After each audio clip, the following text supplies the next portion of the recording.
everyone. Thank you for joining us on MBH's Fire Chat. I am your host today, Melissa Shea, and I am from Meeting of the Minds and Everyday Realty Services. And today our guest is David Hunter, and he's from ADT Taxis. And it's interesting because David and I joined the same month in MBH. So that's pretty exciting. So David, why don't you tell everybody where you're from and a little bit about ADT Taxis? Thanks, Melissa. Great to join you by that fireside. We did join together. I remember August last year. Quite a nerve-wracking experience being the new kids on the block, but I think we've managed to find our way around MBH. And look at you now presenting your own show on these MBH channels. So yeah, you've done really well. I'm from the middle of England, a place called Leicester in Leicestershire. We're kind of 2 hours from everywhere, obviously in a very small country. Running a company called ADT Taxis since 2002. So a long time through my adult life. It's been up and down, but enjoyed most of it. We service the clientele in Leicestershire. I'm trying to think, why would Leicester be famous outside of the UK? We do cheese, but I don't suppose you get red Leicester cheese over there. We've got a great football team that just won the FA Cup in the UK. And Engelbert Humperdinck lives in Leicester. He's a famous singer, a bit like Elvis type, an old crony sort of thing. But great place to live, very convenient for transport. And we joined MBH in August. Very cool. So that you're from the UK, when we say Fire Chat, what is a fireside for you? Like where does that picture in your mind? Yeah, for me, I'd picture a nice little English cottage in the Peak District, with sheep perambulating around the fields. Winter, a bit of snow coming down, a nice log fire. You just go to get that glass of wine or something to sit by the fire. But unfortunately, like you, Melissa, I have a household full of kids, so I would never get to sit by that fire. But in my head, I'm there drinking that wine, just putting my feet up with big socks on. That's so cool. Because the neat part about MBH is that it's a global company, right? So people like myself from the US now gets to interact with people from the UK, from Australia, from Frankfurt and stuff like that. And it's neat from their perspective what a fire chat is. So like for me, it's the beach because we live by the water and stuff like that. So it's like more of a bonfire for us, And that's what I think is so unique about the businesses is that we blend together with all our cultural experience and our business experience, which it makes us a much stronger company together, united, right? Absolutely. So give us a little history. You started in 2002 with ADT Taxi. How did you get into the taxi business? What made you want to get into it? It wasn't something I planned to do, actually. So like most things, you see an opportunity and you go for it. I started off studying law at college. Went to work for a lawyer's in Leicester. I ended up doing probate, which is wills and deaths. It was so boring, Melissa. Really boring.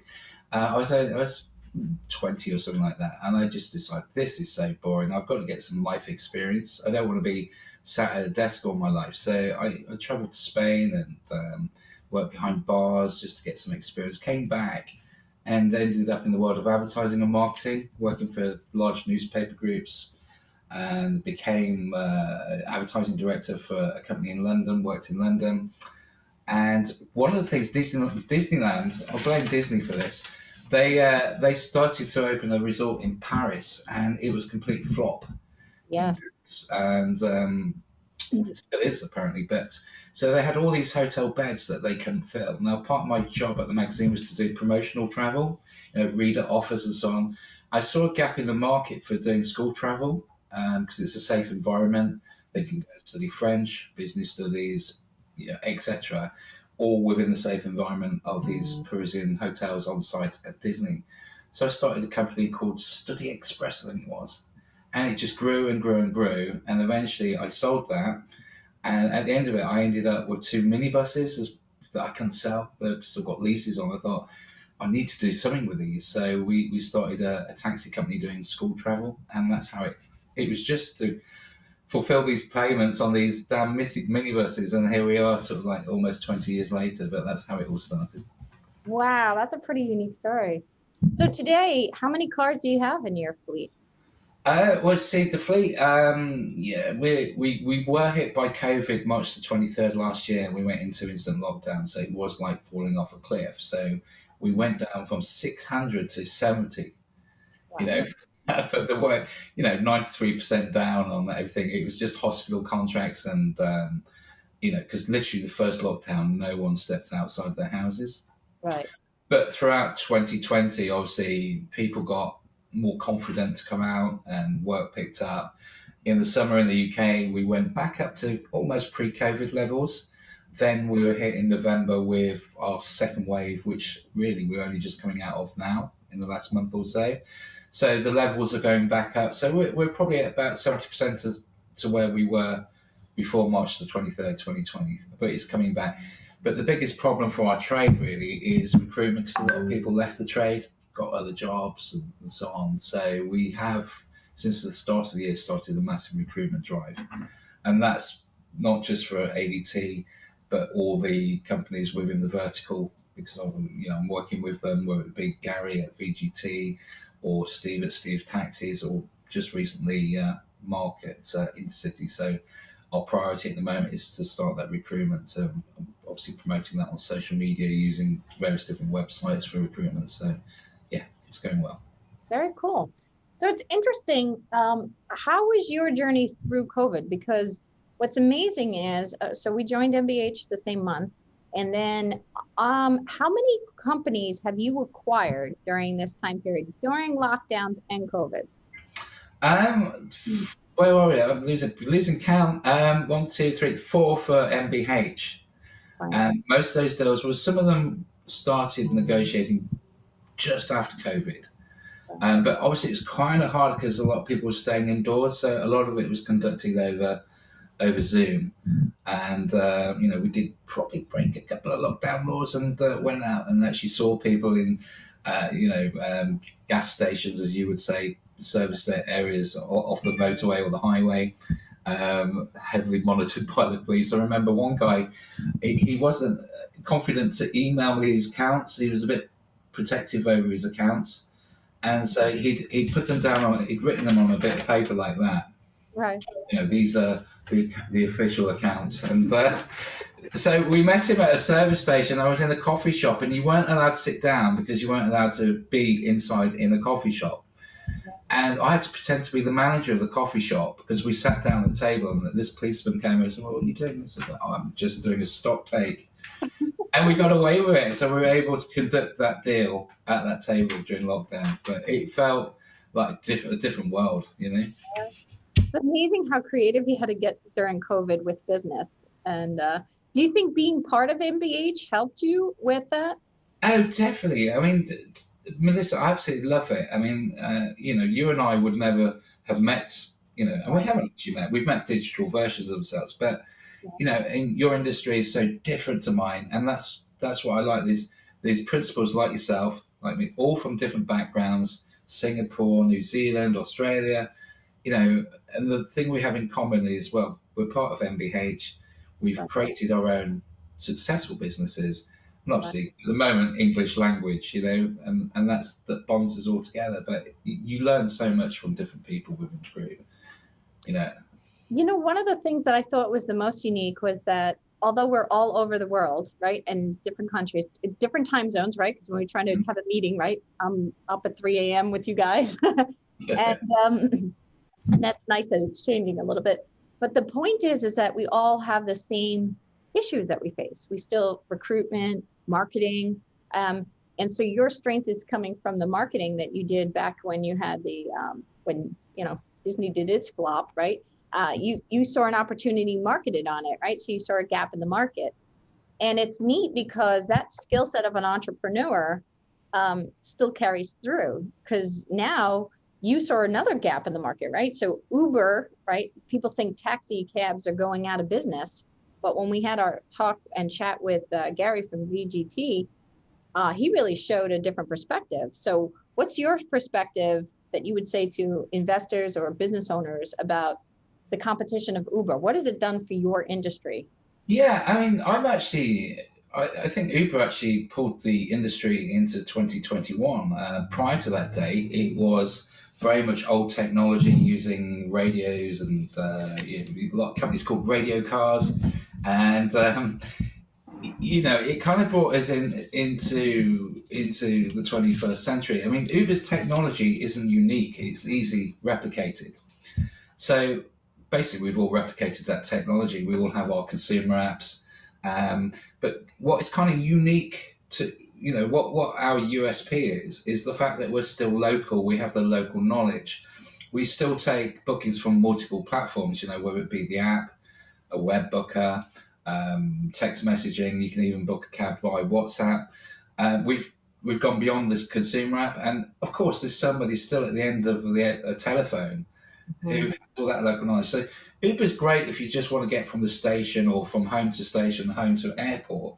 But if you're organising something a bit different, like a trip to the hairdressers, picking up your friend and going to a bar afterwards, all those different vias, or a wedding reception where you've got to organise 100 guests, you wouldn't rely on Uber for that, because it's on demand. Whereas our services in the UK, you can pre-book, arrange, it's all trackable, and there's always somebody at the end of the phone. So when you do lose your purse or your wallet in the back of an Uber or on the back of the taxi, with our service, you can ring somebody straight up and get that back. Whereas Uber, I think you'd have to send an email and wait, 48 days, and chances of getting that back are pretty. And plus, there's the driver safety. I mean, we actually know all our drivers. With Uber, it's a case of just uploading a few docs and off you go. Whereas we have driver managers on the ground locally that will know those drivers individually. So from a safety point of view, that's paramount, really. Yeah, I think that was the interesting part I learned about your industry, right? Because now I got exposed to it when we were on MBH, and I was watching. You're right. It definitely brought it to the 21st century, right? The technology is there for convenience sake, right? It's great. But the thing that makes you guys stand out, and I think that's why you're so successful in acquiring other taxi cabs, is that personalized service. That customer service went away with Uber, right? Whereas now it's still personalized, it's localized knowledge. It's really transformed the industry. So you've seen growth because of Uber, right? For your company? Yeah, definitely. The market has grown. It's made taxis more, more now, if you know what I mean. They're more, it's easy. And you know what? There is, I think lockdown has brought this to our attention as well. A lot of people sat here in lockdown, like me. I'm looking at my drive in front of me here. You can't see it, but I'm looking at 3 cars on my drive. And I'm thinking, why do I need 3 cars? Right. So I think a lot of people in lockdown actually looked at it and thought, well, actually, I can work from home. I no longer need that second or third car. Got rid of the cars. So then it's actually cheaper to use a taxi, isn't it? Whether it be an Uber, an ADT, Take Me vehicle, or whatever. So the market is growing. And also during COVID, we were perceived as being safer than, say, a bus or a coach. Mm-hmm. Yeah, because drivers had safety screens, wearing masks and so on. So a lot of people used this over public transport. That's really great. Something else you did during COVID was you developed your own app and the technology behind it. You want to share a little bit about your unique? Yeah, I mean, to be honest, this was a bit of a PR thing. We were like, we've got to be proactive. We've got to generate work from somewhere. It was a project that was in the back of my mind anyway, which is like a bit like a food delivery app, but taking the same concept but expanding it. So obviously we had a fleet of drivers. They're quite adept at getting around the place. So like a delivery driver. So we created it. We called it Eat Me. But it was so much more than food. We found there was like the local farm shop that produces organic stuff was on there. People that just wanted to reach out to their customers. We had a guy that, what's that thing where they're not cigarettes, but they're like vaping. So it's a vaping shop, all these different flavors. And you know what? He went mad. I mean, the vaping shop, he was doing something like £10,000 worth of produce a week for us. People at home. Because in the UK, smoking is kind of on the decline, but vaping is kind of, for those that are giving up smoking, it's It's quite popular. So yeah, he did really well at it. But it was just a way that sort of last minute mile delivery to get drivers busy. So we wasn't actually that profitable, but it actually brought us lots and lots of publicity and got the drivers busy. Because we were competing with some of the food delivery apps that we have over here, Just Eats, Deliveroo, Uber Eats, blah blah, and the list goes on. So we had to diversify and offer different types of products to normal pizzas and things. So what is the future for ADT Taxis? Okay, well, the future for ADT is looking grim, and that's because we're ditching that brand. So we've already started the process of rebranding as Take Me. Part of Uber's success, relatively outside of London, is the fact that it's a national brand. So it doesn't matter what city you're in, whether you're in Birmingham, Nottingham, Leicester, London, Oxford, Uber's there, or partially there. So as you get off a train or a plane, you're going to reach for the Uber app, right? Right. However, so you might not know you get a better service from the local taxi company that is probably called XYZ Limited, Radio Cars, all these different brand names. So what we thought, we'd bring a network. We've got the technology, get everyone onto that network, rebrand it as Take Me. So it doesn't matter what city you're in, whether it be Leicester, Nottingham, Oxford, Take Me is there as a competitor to Uber, but we're really pushing our USPs. The fact that you can call somebody, the drivers are friendlier. Drivers, I think, are better trained because we run them through courses when we're doing recruitment, and so that's the idea, to build a network to compete with Uber, but bring all the other elements that make us. I mean, Uber has never made any money, has it? No, which is interesting. Because to be on MBH, you have to be a profitable company to be on board, correct? Uber would be rejected. So it's interesting that from an investor's point of view, right, that investing in MBH and a sector like yours is comprised of multiple successful local companies, right? So taxi cabs companies. So yeah, that's a really good point to bring. To think, So okay. obviously we're doing something right if we're profitable and they're not. So they should have really come to us and said, "How do you work the taxi market?" Yeah. But I think that's the thing with these disruptors, though, isn't it, Melissa? They just throw lots of money for years. I mean, Amazon was never profitable for years, was it? And then they must have a point where they foresee that they're going to break even and then accelerate fast. But the thing is, with Uber, it doesn't offer anything unique. It's not really disrupting. It's just an app. Right. And I will always say that with business, always customer service, right? Always. It's the personal interaction. And making it scalable has always been the challenge for businesses, right? How do you take a personalized service like for one company and make it scalable? I think that's what attracted me so much to MBH, is that the possibility of growth and scalability, and also the masterminding with, and I think we're 23 now or 24 companies. So that really helps, and the acceleration of our growth, right? Because you're bringing on 3 or 4 companies. I have 2 or 3 in the works. He has, Vicky has a few. Gary has. So you have 22 companies bringing on 1 or 2 other companies. The compound effect is there, Yeah. And they're profitable, right? Yeah, I mean, if you imagine 5 years from now, Melissa, these fireside chats, it's going to have to be a large fireside, isn't it? Yeah, it's going to be a bit. What you do and they do, it's going to accelerate to the point that this is going to be your full-time job. Yeah, that would be nice. I like working with investors because I want them to see that there's a niche in the market. So what advice would you give to investors to invest into MBH? Well, my personal feeling on investment is, it's pretty much a safe bet because of the diversity of the portfolio within MBH. So if one sector is down, the other one is prospering, and we found that through lockdown, and they both kind of support each other. So it's a very stable construction, isn't it? And so it's always going to bring a return. So you're not taking a gamble or a punt. It's a pretty safe place. And I also think small businesses, the people that run them and the teams behind them, work a lot harder than they would in a corporate. Plus, we are able to find a niche in the market a lot quicker and adapt to that niche without having to go through a massive layer of management structure. So that means, we can easily stumble on that pot of gold, very Right. quickly, and any one of us, could on the verticals, you can see just from the sheer passion of all the individuals that they're going to expand. We're expanding. You're expanding. So to me, it's safe as houses to make that investment. And then there's also businesses that we attract to coming in. So if you're a new business and you're on the fence about MBH, what advice would you give to a company thinking about joining MBH?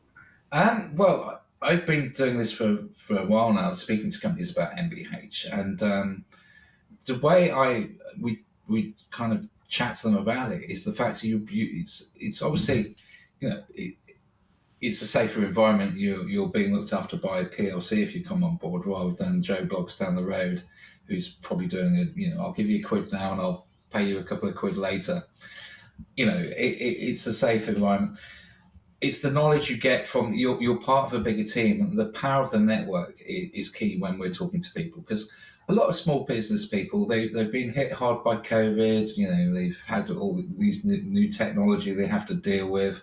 They've been traditionally, most of the people we're talking to have been in the business 20, 30 years, well-established business, but they're getting tired with the continual changes that business life brings, and especially with COVID that brought it ahead. So what most thing is, it's about having that network behind them. So they've got people who are from the same industry, same experience, but it means they can concentrate on getting their driver recruitment up, their customers, whilst we could got another department to take care of their accounts or something they're not interested in. So for them, that's the thing. And we see a lot of owners. I mean, a lot of owners are staying with us. They're enjoying it.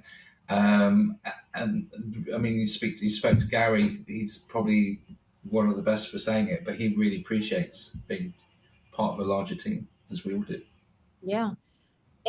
So you got the networking, you got the power of collaboration, and then also you have a different set of expenses, because now you don't have to have, like, you have 4 that you brought on, that's 5 of you guys. You don't have to have 5 different accounting teams. You don't have to have 5 different marketing budgets. You know what I mean? Like, you can collaborate to Collaborate and scaling. Yeah. There's some group discounts in there too. So that's pretty unique as well. So I just wanted to say thank you so much for joining us on this fireside chat. You gave some good advice and insight into your market, and you're like my brother in the MBH, because we came on at the same time, so we had to get our baptism by fire that way. Literally fire, right? So what lasting advice would you give for people who are thinking about just getting into business itself? Because, the future with COVID, and what advice could you give to other future small business owners? My advice is go at it at 110 miles per hour, but learn to live with your mistakes and learn by them, and don't beat yourself up by them, and just keep trying. Just keep trying. It's simple, really, isn't it? Yeah. Just go for it. Very cool. Well, thank you so much for joining us on this edition, David. And for more information, everybody can look up on our website at MBH. All the principals are listed, and you can find out about their information. And feel free to contact David. All right. Thank you very much, and have a good day. Thank you.